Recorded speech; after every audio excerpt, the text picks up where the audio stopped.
Before we talk about what we do, we have to ask, what defines us? Every person, every family, every church is shaped by its core values. They influence our decisions, shape our relationships, and determine the kind of impact we make in the world. In this series, we'll discover the biblical values that shape who we are as a church and who God is calling us to become. Because culture doesn't happen by accident. It's built by what we choose to center our lives on. Join us as we explore the cores and discover the values worth building your life on.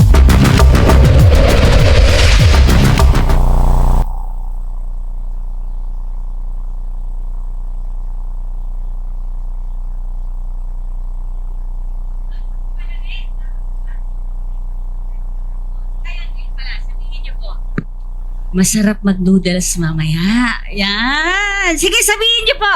Masarap mag-noodles mamaya. Okay. Okay. Ayan. Ang ganda ng mga ngiti, no? Okay. So, nandito pa rin po tayo sa ating series entitled The Course. Pero bago po yan, lagi ko nakakalimutan, ako po pala si Pastor Clau. Ayan, Pastora Clau, no? One of your OJT pastors and part of the preaching committee. Ayan, so nandito pa rin po tayo sa ating series entitled The Course. Yan, The Course. Yes, yung banda, no? So, for the past 2 weeks po, pinag-aaralan po natin yung core values ng church. Bakit po mahalaga yung core values? Kasi po dito tayo babalik at babalik sa mga oras na tayo yung magdedesisyon. Diba? Sa lahat po ng oras, sa lahat po ng iisipin natin gagawin, dito po tayo babalik sa ating core values. Kaya po pag sinabing win alabang, yan ay, ano po yung una? Christ-centered. Yan. Tignan nyo nga po yung katabi nyo kung Christ-centered yan. Yan. Okay, Christ-centered. Pag sinabi pong win alabang, hindi lang yan Christ-centered. Yan pa ay anchored in the... Hala ko po, anchored in the Facebook. Okay, anchored in the Word. Alam nyo po, sa susunod, ngayong topic po natin, I believe, this is the application or result of being Christ-centered and anchored in the Word. Pag ikaw, sentro mo si Jesus, at ikaw ay anchored in the Word, malamang sa malamang magkakaroon ka ng, pakilakas nga po, at hindi lang po basta compassion, kundi radical compassion. Pasabi po sa katabi nyo, radical. Pag sinabi pong radical, extreme, no? Ito lang yung standard, pero yung radical, aangatan mo. Yan po ang radical. Hindi lang basta compassion, hindi lang basta awa. Extreme yung compassion mo. Yan. Bago po tayo magsimula sa topic na to, sino po ang familiar sa mga phrases na to? Sige, pakibasa nga po. 1, 2, 3, go. Protect your peace. Talagang lalapit sa akin, no, si Sister Karen, ano, Clau, ang gulo talaga sa office. Alam mo, Sister Karen, protect your peace. Yan. Huwag mo nalang pansinin, protect your peace. Diba? Sino pa ang familiar po dito? 1, 2, 3, go. Guard your energy. Alam mo, marami tayong ginagawa, Clau, diba? Guard your energy. Hindi mo na para problemahin pa yan. I-conserve mo ang energy mo. Hindi lahat ng problema ay pinoproblema. Guard your energy. Familiar po ba? Okay, sino po dito pa? Ayan. Oh, bakit parang pagod na pagod ka? Learn to say no. Hirap eh. Hirap mag-no. Ano ka ba? Huwag kang mag-explain na. Pag sinabi mong no, no. Kahit walang explanation, okay na yon. No is a sentence. Yan. I-Englishin ka pa, no? Okay lang, huwag kang mag-guilty. No is a sentence. Huwag ka na mag-explain. Diba? Para di ka napapagod.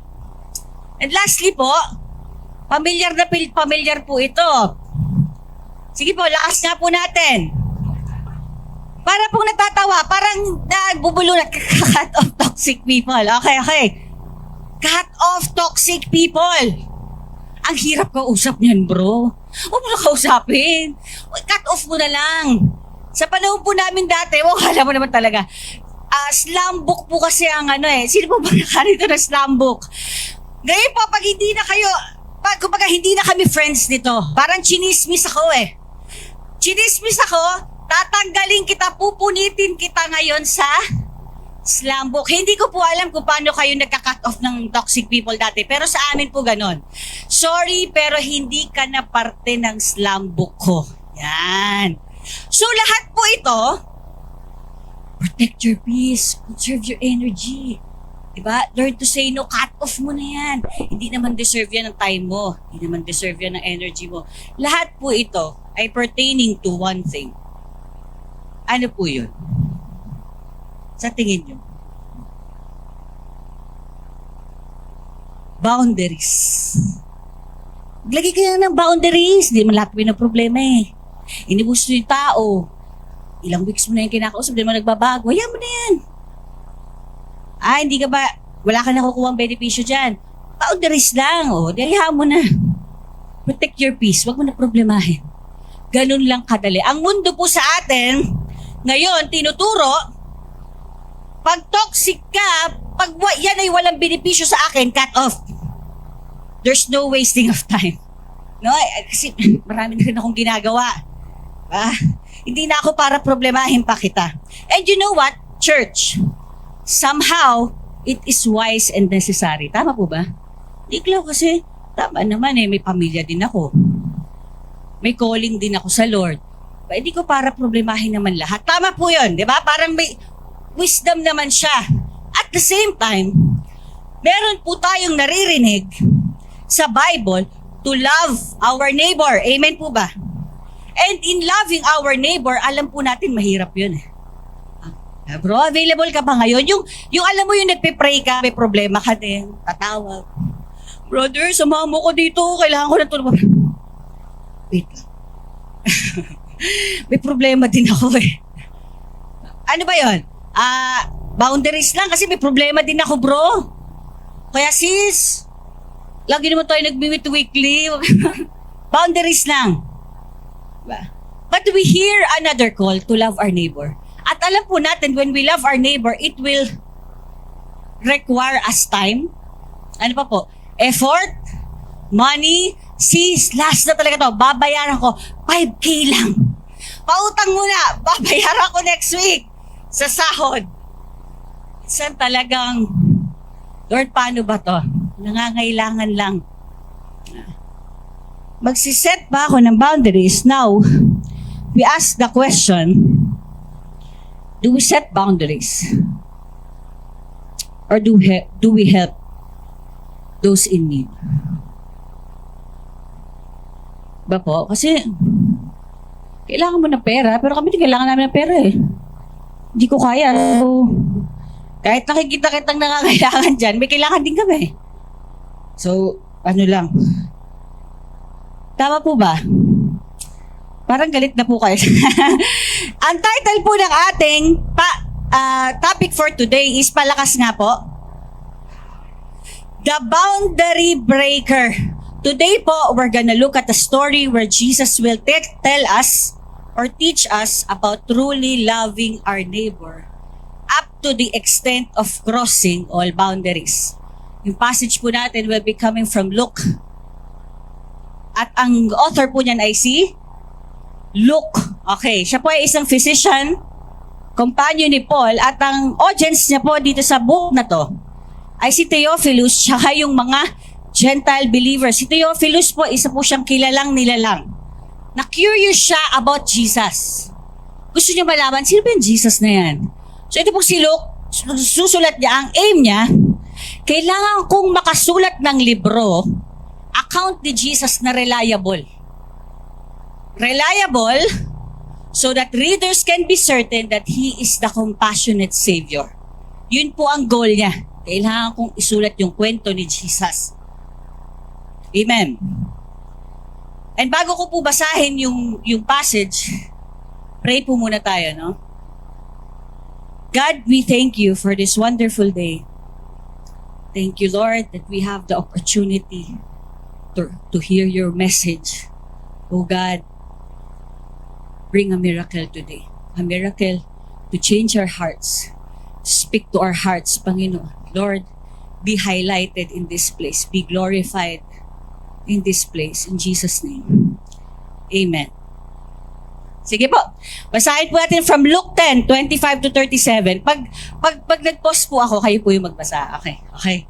One day, an in religious law stood up to test Jesus by asking him this question, Teacher, to inherit eternal life. Jesus replied, what does the law? How do you read it? Meron daw pong lawyer, lumapit kay Jesus. Jesus, ano kung ma-inherit yung Lawyer po ito magaling sa Torah or sa law. Kabisado niya talaga. Ano kung ba ma-inherit yung eternal life? Sabi naman po ni Jesus, lawyer ka, di ba? Sa isip niya. Sige. Ano ba yung sinasabi dyan?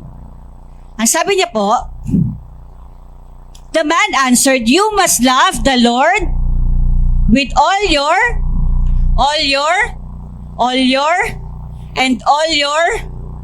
and love your as yourself.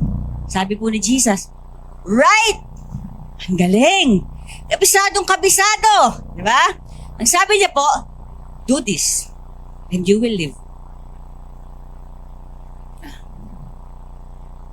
Okay. Sabi po nung nagtanong, nung lawyer,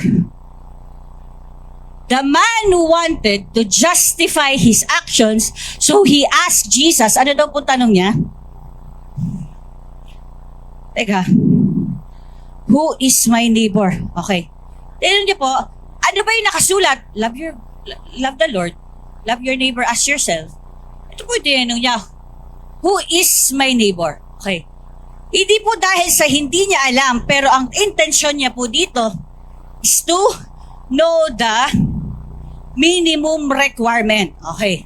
I-explain ko po. So bago po mangyari ito, this time po, Jesus is getting very famous na.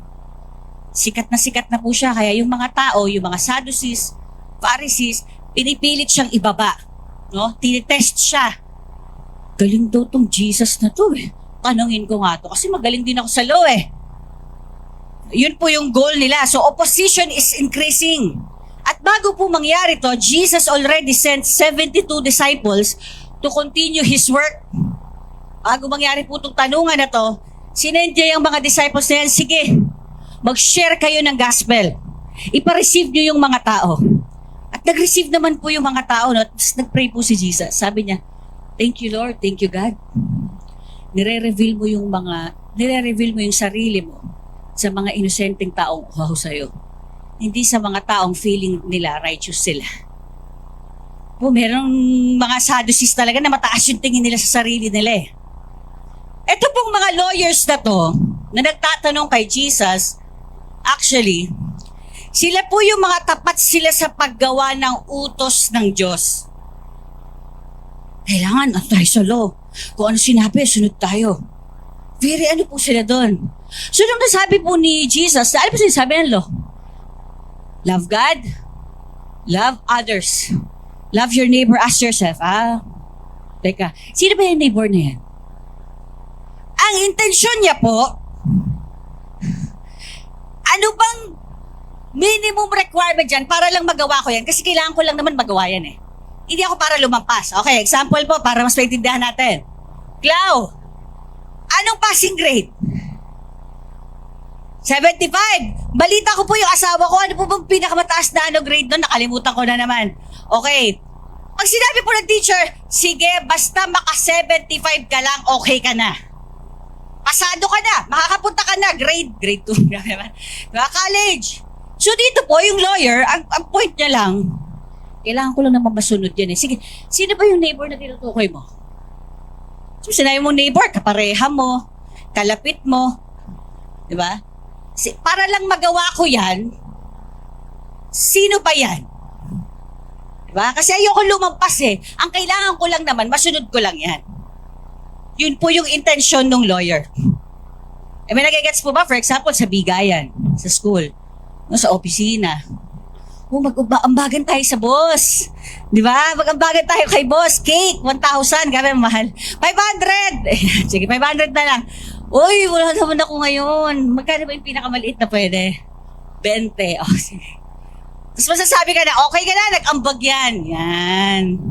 So sa kanya po, sa lawyer, ano na ba lang ba yung ano dyan? Kasi, hindi ko makaya lahat malin eh. Ano ba yung minimum lang para magawa ko lang yan? Masabi ko magawa ko lang. Kasi nga po sa kanila, gusto ko lang magawa yung utos. Regardless kung anong gusto ni God, wala sa akin yun, basta gusto ko lang, masunod ko lang yung utos. So ang ganda po kasi nag-reply si Jesus. Interesting, sabi niya. Jesus replied with a story. A Jewish man was traveling from Jerusalem down to Jericho, and he was attacked by robbers. They stripped him of his clothes, beat him up, and left him half dead beside the road. Okay. Meron daw po Jewish man na travel from Jerusalem to Jericho. Papakita ko po yan sa inyo. Yan. Yan po yung daanan yan. Meron daw isang lalaki nagta-travel dyan. At yung i-describe ko po yung daan na yan, yan daw po ay matarik, liblib, mainit, mabato, maraming taguan. Kaya ang gusto po na magnanakaw yan. Kasi walang takas kung sino man yung huhulihin nila dyan. Nanakawan nila. Di ba? Yan po yung itsura niya. By chance, okay, nagkataon po. No, meron daw iniwan doon na halos patay na, no? By chance, nagkataon, meron daw pong dumaan na priest. But when he saw the man lying there, ano daw pong ginawa niya? He crossed to the other side. Okay, para po siyang ganito. Nakita mo dito? Sa kabila ka pumunta. Okay. Pangalawa po, a temple assistant or a Levite. Yan po yung para mga musician or assistant. Yan, mga volunteer sa church. Walk over. Ito po mas ano eh. Walk over. Nakita niya. And looked at him. Hindi lang po basta so, no? Kasi yung priest po so lang eh. Ay. Umiwas. Eto po, pumunta siya doon. Tinignan niya. Ano po ginawa niya? But he also passed by. Okay, so ito pong daan na to. Common route po ito para sa mga priest at Levites. Kumbaga sa Win Alabang Church, ang lagit-lagi mong dadaanan, lahat tayo, makikita mo lahat ng musicians, lahat ng pastor saan dadaan. Diyan po sa may Jollibee Junction. Tama po ba? Ruta mo yan. Ikaw ang expected na makita dyan. Lagi. Kasi para pumunta ka dito, dadaan ka muna doon. Tama po ba? So ito pong mga to, hindi nag-iimbento po si Jesus, no? Na basta lang priest, basta lang Levite, alam niya po sa daan na to. Kasi Jerusalem to Jericho eh. Ang church po ay nasa Jerusalem. So pababa na po yung dalawa. Yung priest, tapos na. Pababa na. Ha? Galing sa church, galing sa Jerusalem. And yet, teka. Di ba sila naniniwala kay Jesus, kay God? Bakit di nila tinulungan? Tingnan niyo po yung katabi niyo. Tanong niyo siya, bakit mo? Di ba pari siya? Di ba volunteer siya? Di ba dumadaan siya dun palagi? Bakit nga niya hindi pinansin? Di ba kayo yung mababait? Yan, tingnan niyo po yung katabi niyo kung mabait yan. Sige, tingnan niyo po yung nasa likod niyo na lang. Ayaw niyo po yung nasa katabi niyo eh. Okay. Ay, makikita po natin. Grabe naman, naging judgmental na, no? Parang hindi po. Okay. Makikita po natin na hindi lahat ng active sa church uma-attend. Expected mo pag na may nangangailangan tutulong. Masakit po, no? Teka, Weekly ka nandyan. Expected namin, lagi mo makikita yan. Kung may mangyari dyan, may makikita at makikita mo. Pero, anong ginawa mo? You just passed by. Bakit po kaya ganun? Meron po akong tatlong na-realize na reason. Bakit ganun? Kung sino yung ine-expect mo, sila pa yung hindi. Una, too familiarized.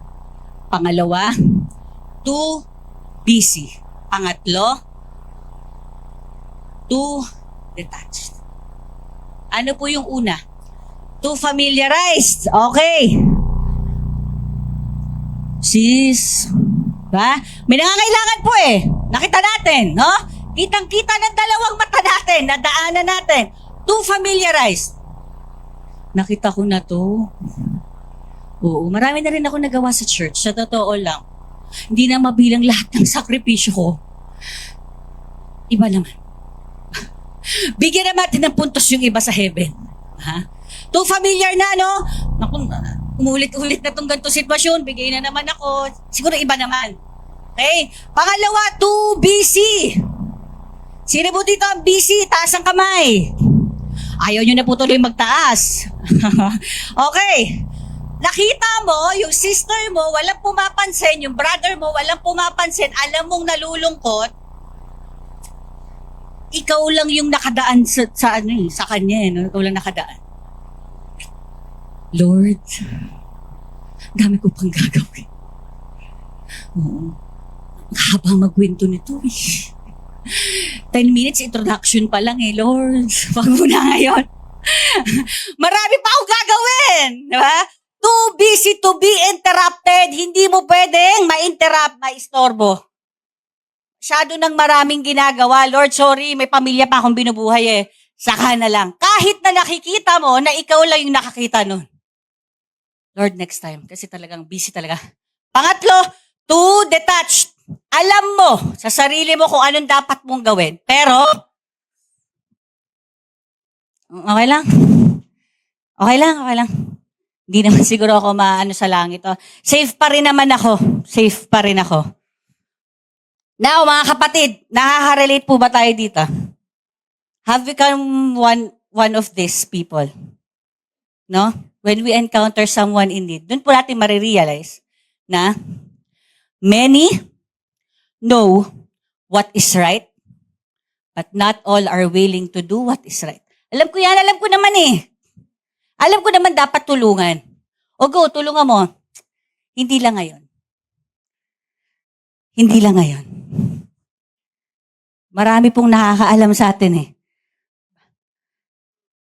Kahit po ganun, sa story na to makikita natin, yung mga unexpected naman na mga tao, yun yung ginagamit ni God. Continuing po sa ating story, no? Then, despised Samaritan came along, and when he saw the man, he felt compassion for him. Okay. He felt compassion for him. Nakita niya pa lang po, yung puso na niya may sinasabi. Sino po dito naranasan ng maawa? Taas ang kamay. Awa ako. Ba't ka umiyak? Naawa ako doon sa bata sa TV. Diba? So bago ko po ituloy, gusto ko lang po magbigay ng short background. Ito po mga Samaritan, kasi po sino po yung binit ng mga robbers? A Jew. Okay? Ito po despised Samaritan. Ang Jews po at Samaritan, sobra po yung hidwaan niyang dalawang yan. Baga enemies talaga sila. Bakit po despised yung Samaritan? Kasi po, konti lang sila. Lower than 1,000 nga lang po yung Samaritans. Diba? At ang tingin po sa kanila ng mga Jews, mababang tao, di kaya impure. Bakit po? Kasi po yung Samaritans po, yung mga parents nila nag-intermarry na ng mga foreigner. Nung time po na inatake sila or in-invade sila ng mga Assyrians, doon po nagpakasal yung mga Samaritano, kaya iba-iba na, kumbaga impure na. Ang tingin sa kanila ng mga Jews, nako, halo-halo na kayo eh. Ba, hindi ko na anong lahi nyo. Dapat pure lang tayo sa Diyos.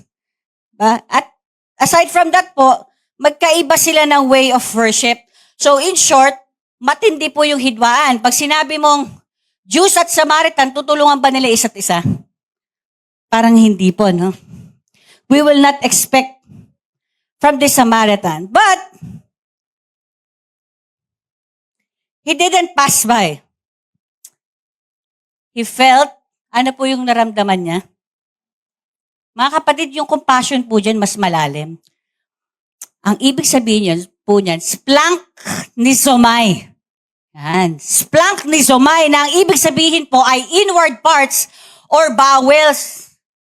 Meaning, a physical reaction. A churning in the stomach that demands immediate action to alleviate. Lalim po, no? Lalim, ha? Ayos, ha? Okay. He felt compassion for him. Ibig sabihin po, sobra kang apektado na pati yung tiyan mo, yung kaloob-looban mo, hindi kinakaya. Grabe, na-move ako doon. Kahit yung inward parts ko gumagalaw. Kaya nga po tayo, familiar po tayo dyan. Sis, kamusta ka naman? Grabe, tagos sa dibdib. May mga terms po tayong ganon. Ang sakit sa puso, hindi ko masikmura. Familiar po ba tayo? Ganon po yun eh. Yung pag sobrang apektado ka, yung talagang sikmura mo, puso mo, lahat masakit. Hindi lang po siya basta kawawa naman. Hindi po ganon eh. Sige po, example. May nakita po tayo sa news na mga batang nagugutom. Ano pong nararamdaman natin? Haawa po. We will even cry. No? Lahat po tayo naaawa. Pero pag mismong anak mo na, yung nagugutom, ano pong pakiramdam nun? Yung nakikita mo yung anak mo umiiyak, tapos humihingi sa'yo ng gatas, no? Naranasan ko po yun kay Kaya. First month. Okay? First month po. Grabe, fresh na fresh. Kakapanganak lang, no? Hindi ko pa po kasi alam kung paano kayo breastfeed. Feeling ko, madaling araw po yun eh. Iyak siya ng iyak. Pinapadede ko naman, pero feeling ko wala na siyang re-receive sa akin. Iyak lang po siya ng iyak. Kaya. Nag-iyakan po kami dalawa. Kasi pa, di mo alam eh. Ano ba? Iba po yung feeling pag anak mo na, no? Hindi pwedeng wala akong gawin. Alam niyo po ginawa ko? Teka lang, umiyak na po ako eh. Naglaklak po ako ng 2 sachet ng malunggay powder. Lord, sabi ko, paano ba si-speed up yun para lumabas yung gatas, diba? Sa sobra pong desperado kong painumin yung anak ko ng milk, lahat gagawin ko. Yun po yung naramdaman ng Samaritan. Nakita niya, teka, nakakaawa. Hindi ko kayang iwan to. Kailangan may gawin ako dito. Marami po kasing pwedeng maawa. Amen? Ako naiyak pa nga ako eh. Akala po nila, pag naawa ka, yun na yun. Okay lang, naawa naman ako. Hindi po. Bilang anak ng Diyos po, radical compassion. May gagawin ka, hindi lang basta awa. May gawa. Amen. Palakpakan po natin si Lord bago tayo mag-proceed, no? Yung pain po ng another person, it becomes so personal to you. Sobrang personal na natin. Parang nararamdaman ko yung sakit. Teka, kawawa, halos mamatay na. Hindi ko kayang iwan to. Hindi lang siya basta feeling. Kaya po, first, radical compassion is genuinely seeing the pain of others. Hindi lang po basta naawa eh. Pag sinabi pong genuinely seeing, nakikita mo talaga, grabe siguro, sobrang hirap ng pinagdaanan nito. Ang tindi. Hindi lang po basta, ay kawawa, sige si Lord na bahala. Hindi po eh. Radical compassion is genuinely seeing. Teka, grabe yung sugat. Halos mamatay na. Kaya po alam niyo po kung anong ginawa nung Samaritan. Going over to him, the Samaritan soothed his wounds with olive oil. Wow! May oil siya. and wine and bandaged them. Then he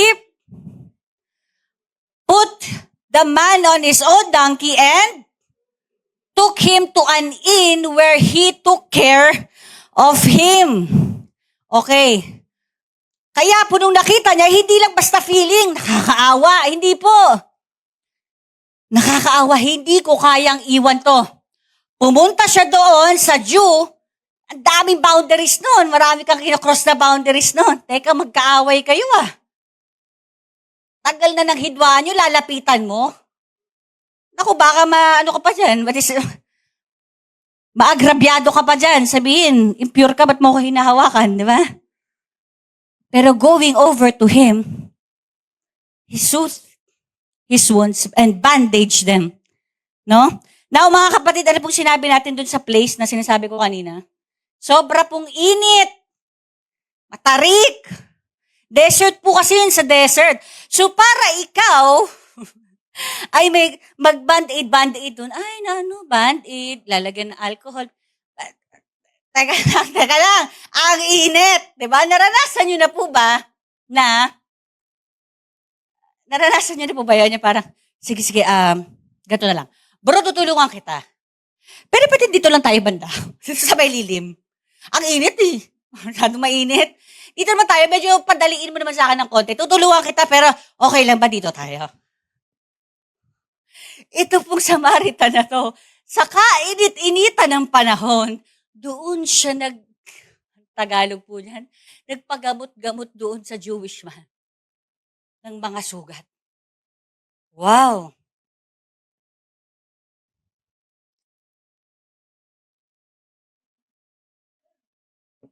Para gawin mo yon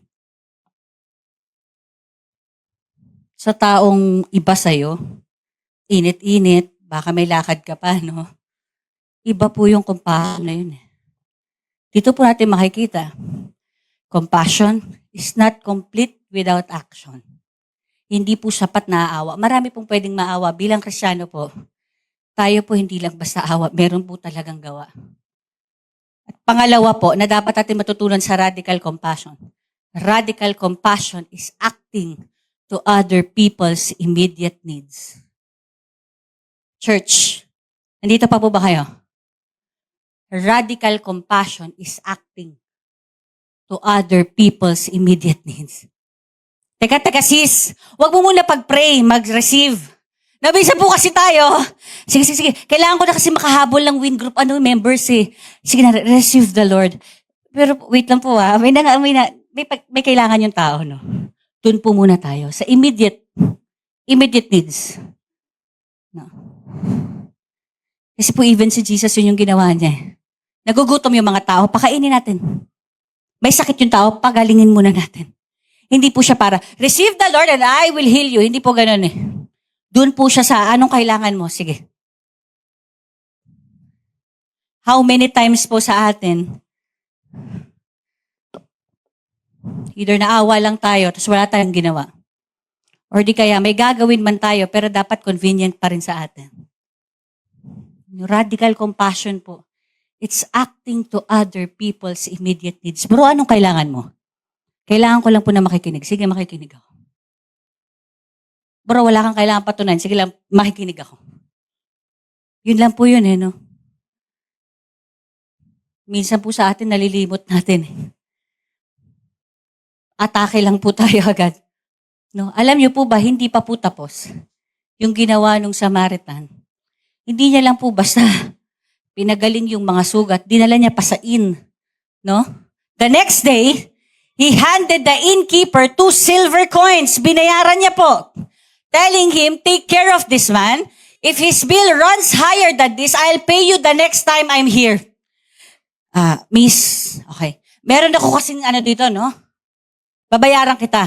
Ngayon, kapag hindi pa siya okay at tumaas yun, babalikan kita, babayaran kita. Ang lupit! Kung isipin po, sasabihin po natin dun sa barata, ang dami mong time, no?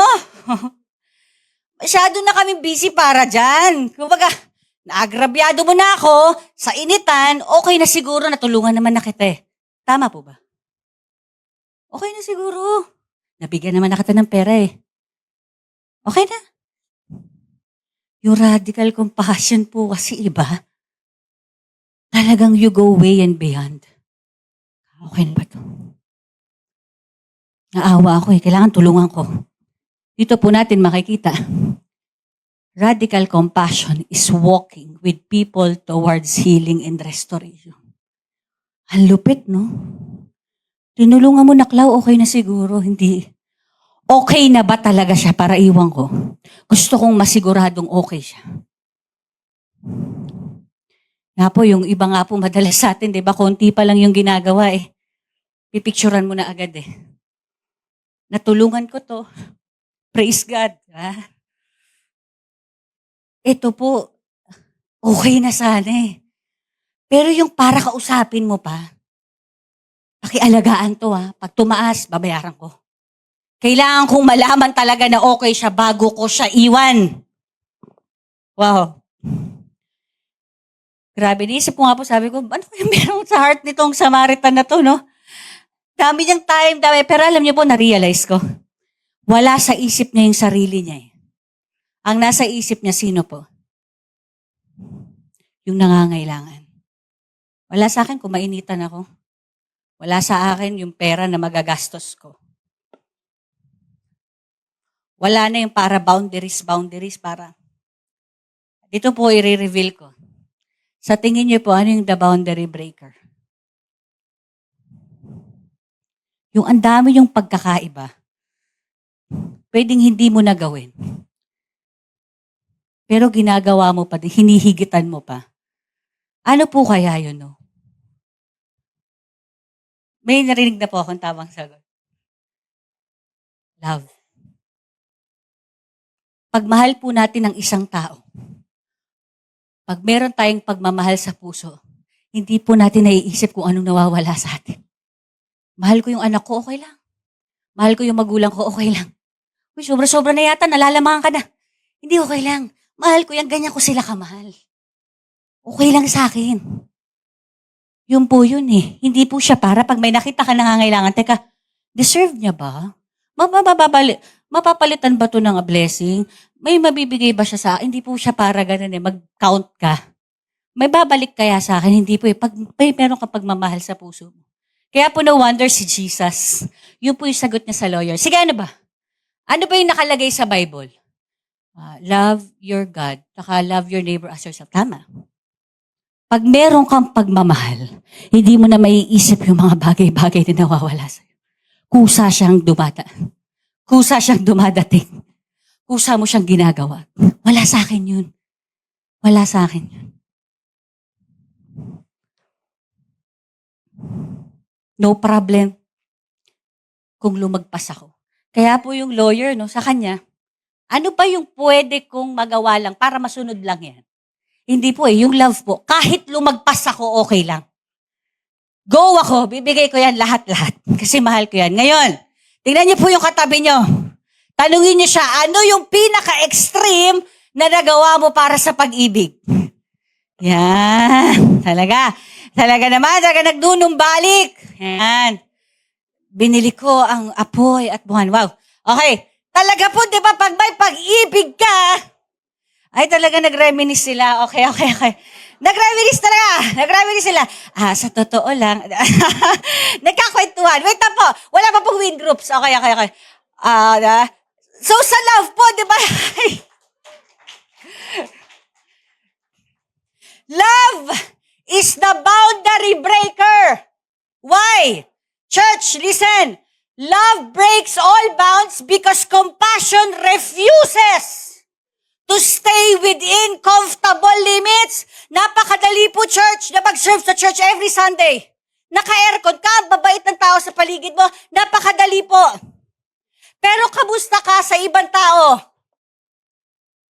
Hello?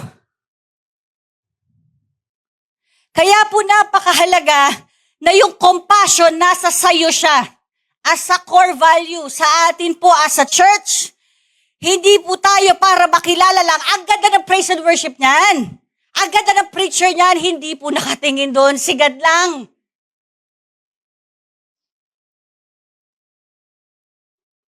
Ang galing nyo mag-perform. Pero pag may nangangailangan ng tulong nyo, ng oras nyo, ng pera nyo, wala kayo. Absent kayo. Ano yung nawala sa atin? Love. Kasi po yung mga lawyers na yan, yung mga Sadducees na yan, sa kanila, makasunod lang ako sa utos, okay na ako. Hindi na ako para lumampas eh. Basta makasunod lang sa utos. Pero po kay Jesus, if you love God, if you love your neighbor as yourself, hindi ka para magbilang. Ay, lumampas na ako Naisahan ako. Hindi po ganun eh. Love breaks all boundaries because it refuses to stay within comfortable limits. Paano po nag-end yung storya? Ano po yung tanong nung lawyer kay Jesus? Who is my neighbor? Ito po yung sagot ni Jesus sa kanya. Now, which of these three would you say was a neighbor? Sige. Tinanong mo ako, who is my neighbor? Tanungin kita, dun sa story ko, sino yung naging neighbor sa kanila? Ang sabi po ng lawyer, the one who showed him mercy. Okay, tama. Go and do the same. Sinagot po ba ni Jesus? Yung tanong, who is my neighbor? Hindi po directly, no? Pero siniff niya yung tanong. Ang ibig sabihin niya lang po, it is not who is my neighbor. Naglalagay ka kasi ng limit. Sino ba yan? Sino ba Lord? Kasi paki-specify, define neighbor. Yung malapit. Kasi pag neighbor, malapit. Kaugali mo, kapareho mo. It is not who is my neighbor. But how can I be one? Di kayo para maglagay ng limits, boundaries. Ito lang. Yung mamahalin ko, yung mga nasa church lang. Yan. Ang babait eh. It is not for us. Church, listen po. It is not for us to ask, who is my neighbor, in order to limit who deserve our love.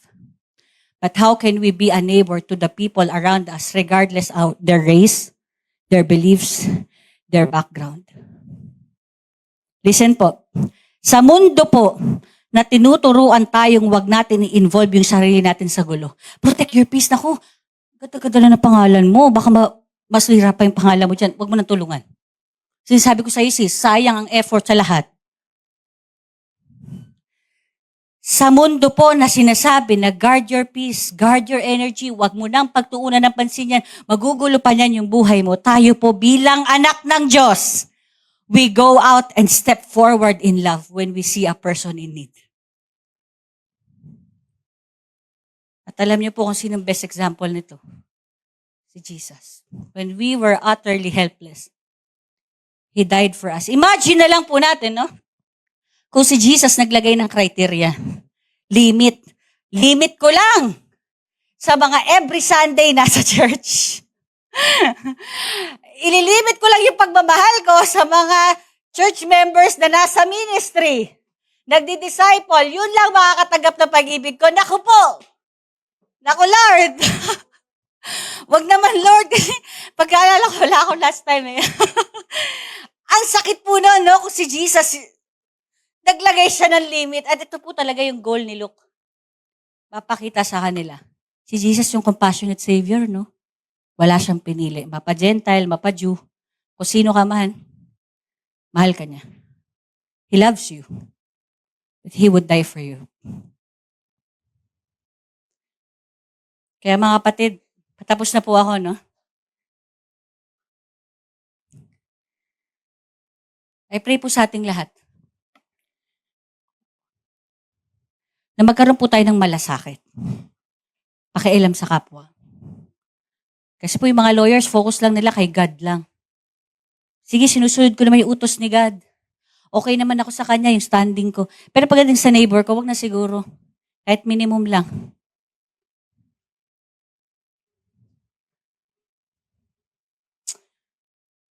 Kapatid, when was the last time nagpa-istorbo ka because someone was in need?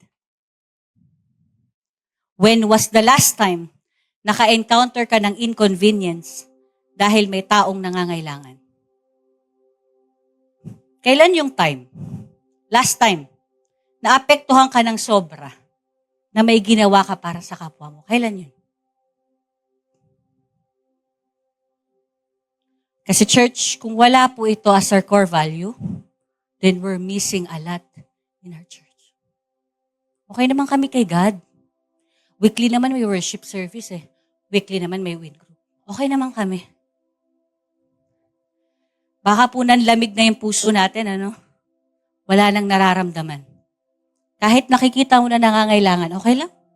Someone will take care of it. Mataas naman na yung puntos ko sa langit. Okay na ako. Church, baka po ito yung naging problema natin, no? Sometimes, we become so focused on doing things for God that we forget that loving God also means loving our neighbor.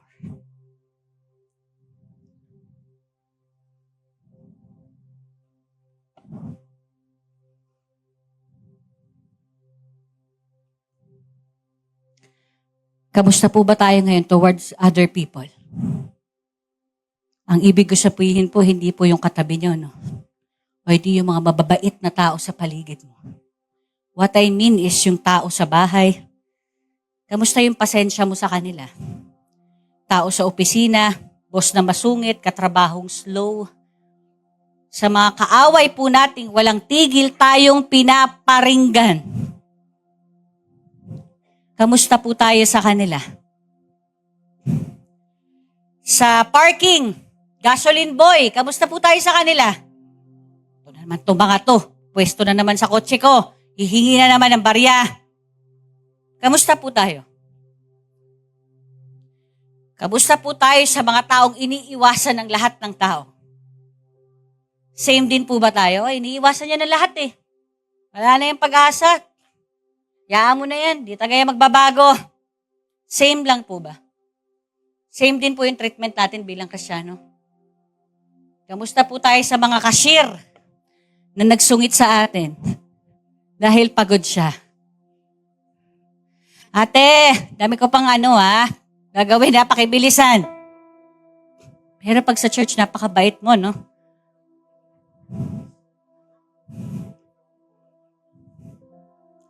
Pero pag sa church, nag-hallelujah ka, no?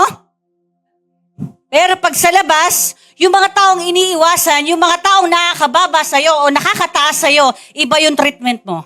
Bakit? Bakit magkaiba? Kaya po napaka-importante. Core value mo siya. Kasi kung talagang Christ-centered ka, anchored in the Word ka, automatic sa'yo yung compassion. Hindi lang basta compassion, radical compassion.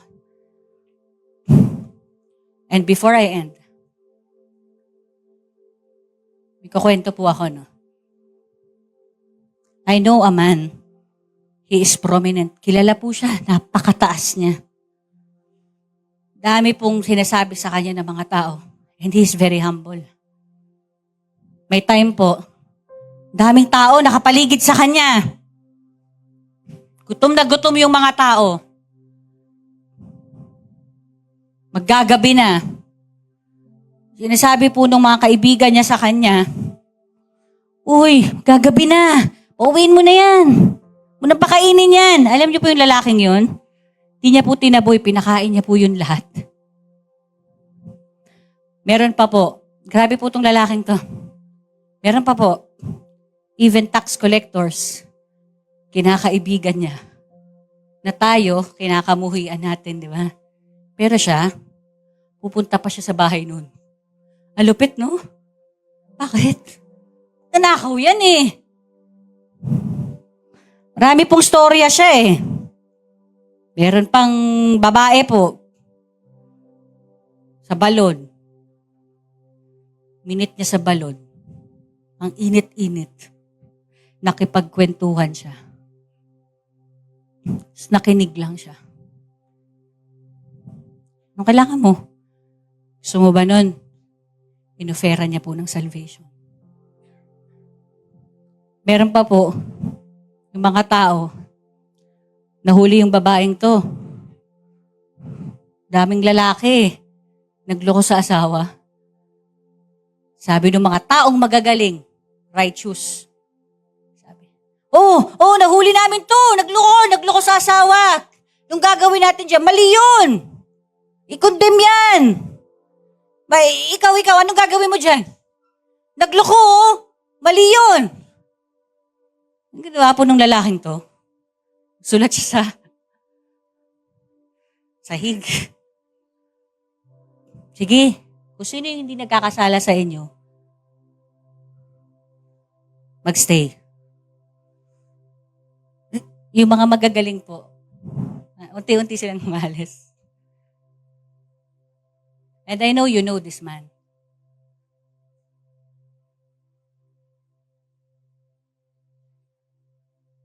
This man showed radical compassion to all of us. Radical compassion that genuinely sees the pain of others. Radical compassion that acts to other people's immediate needs. And thirdly, radical compassion that walks with others towards healing and restoration. Sino po yun? And alam niyo po, this morning, I was crying. Sobra po akong umiyak. Hindi nga po ito parte ng slide ko dapat eh. Na-realize ko po while I was praying. Sinabi sa akin ni God, alam niyo ako yun. Nung nakita kita, I felt compassion for you. I binded up your wounds. Nakita ko kung gaano ka ka-helpless. That's why I died for you. At hindi lang kita basta I died for you. I walked with you. I see you in this journey together. Si Jesus po yun eh. Mga kapatid, church, kumapit po kayo, malapit na matapos. We are not called to just go through life untouched, unbothered, comfortable. Hindi po tayo para maging komportable sa upuan na yan. Madali po yan. Marami pong tao sa labas. Nangangailangan, uhaw sa Diyos. Hindi nila alam yung gagawin nila. How are we participating in His mission? What are we doing to the things that breaks God's heart? Magpagamit po tayo. Allow Him to disturb your comfort. Lumabas ka. Lumabas ka para hindi naman puro reklamo yung ginagawa mo, no? Para makita mo na teka, ang daming mas nangangailangan. Anong ginagawa ko dito? Ungrateful pa rin ako sa buhay na binigay sa akin ni God. Lumabas po tayo. Kasi at the end of the day, church, even the highest, the King of Kings, the Lord of Lords, bent low in order to reach us out. Dumihan din po natin minsan yung kamay natin, no? Masyadong malinis hindi nagagamit. Lord, paano ba? Gamitin mo ako, Lord. Parang weekly lang aircon, tao, ang babait. Lord, eto ba yon? Eto na ba yung calling na gusto mo sa amin? Yung nasa heaven kami, kamusta? Kamusta ka towards others? Hindi ko alam kasi nakapaligid lang ako sa church. Walang challenge, ang babait, no? You are called to minister. You are called to serve. Allow Him to interrupt your life. Lord, sige, sa araw na to, sino bang mapagsisilbihan ko? How can I be a neighbor? Lord, I want to be uncomfortable for the needs of others. Kung kailangan kong ma-inconvenience, sige lang, Lord, yun naman yung purpose ng buhay Even si Jesus, He did not come to be served. Kasi mga kapatid, kung yung buhay, yun yung nagsisilbi sa'yo, baliktad. Mali. Ang komportable ng buhay, hindi yan yung Kristiyanong buhay. Yung Kristiyanong buhay, may impact ka. May ginawa ka. At pag namatay ka, maaalala ng mga tao, siya pala yun. Leader niyo pala to. Alam mo ba, nung time na nangangailangan ako ng tulong sa office, Nagstay siya 3 hours, nag-OT, pinakinggan niya lang ako. Deserve niyo maging leader yan. Kasi hindi lang siya magaling sa church. Kahit sa labas, Kristiyano siya, may pag-ibig siya. Kaya pala hindi ko ma-deny na Kristiyano talaga siya. Kasi alam mo, wala na pumapansin sa akin Lahat umiwas na sa akin. Pero yung taong yan, nagstay yan sa akin, pinakinggan niya lang ako. Tinulungan niya ako nung time na kailangan ko ng pera. Wala akong mabigay sa pamilya ko. Hindi niya ako iniwasan. He stopped by, met my immediate need, and walked with me. Kapatid, kamusta ka na? Pinalo up mo pa. Ang tindi mo. Natulungan mo na, tama na. Hindi, kapatid, kamusta? Sunday pa lang ngayon. Nasa church ako, naalala lang kita. Sana okay ka. Kapatid, when was the last time? When was the last time we cared for our brothers and sisters in Christ sa labas? Sa mga undeserving. Sa tingin nating undeserving. Because at the end of the day, church, it is not about how much you know. Galing mo. Grabe ka. But it is about how much you care. Yun po yung laging tatatak sa puso't isipan ng tao. Grabe ang taong yan. So why don't we bow down our heads? And let's repent for the times na nanlamig tayo sa kapwa natin. Sinabi natin na okay lang, Lord. Present naman ako sa iyo Kikita mo naman yung sacrifice ko rin. Sorry po tayo kay Lord sa mga oras na ang galing natin sa Kanya pero sa kapwa natin hindi.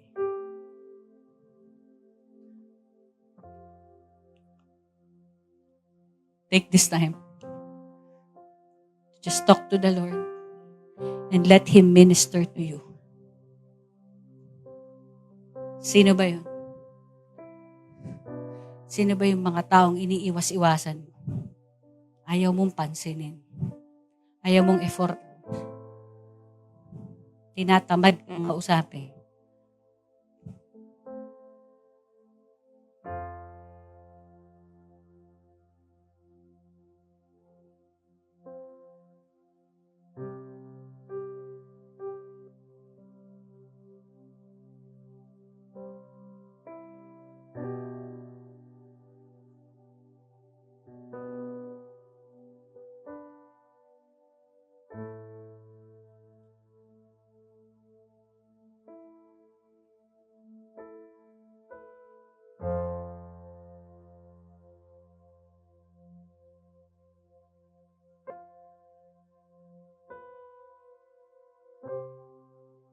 Father God, thank you for this wonderful time. Thank you, Lord, for speaking to our hearts. Masakit, Lord, na tamaan kami. Tamaan yung ego namin. Pero tama lang, Lord. Kasi dapat kaming mahumble. Dapat kaming ma-remind. Yung compassion, yung radical compassion, must be our core value as an individual and as a church. Lord, sagin mo kami. Masyado na yata kami naging komportable, Lord